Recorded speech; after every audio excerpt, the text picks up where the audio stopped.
In this video, I'm going to teach you how to connect 1st gen Apple Pencil to 7th gen iPad. It's a very easy process, so make sure to follow along.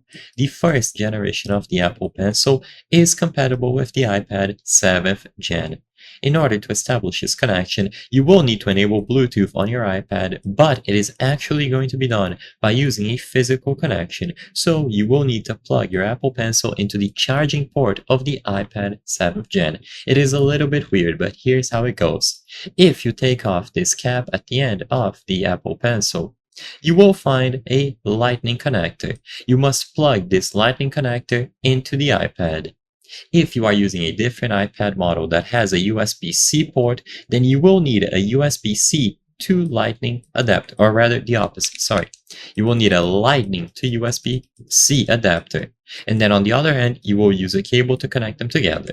But assuming you are using the original iPad 7th gen, then it is going to be a Lightning port on the device. And if that's the case, you simply plug your Apple Pencil directly into the iPad.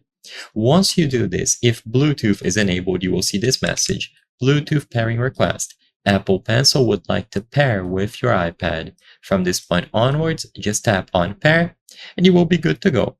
If this does not show up, first make sure that Bluetooth has been enabled and also ensure that the Apple Pencil is sufficiently charged. Keep in mind that you only have to do this once. After you establish a connection like this by plugging it into the charging port, it is going to remain connected through Bluetooth wirelessly. So anytime that you want to use your Apple Pencil in the future, all that you have to do is bring it in close proximity to the iPad and it should connect itself automatically.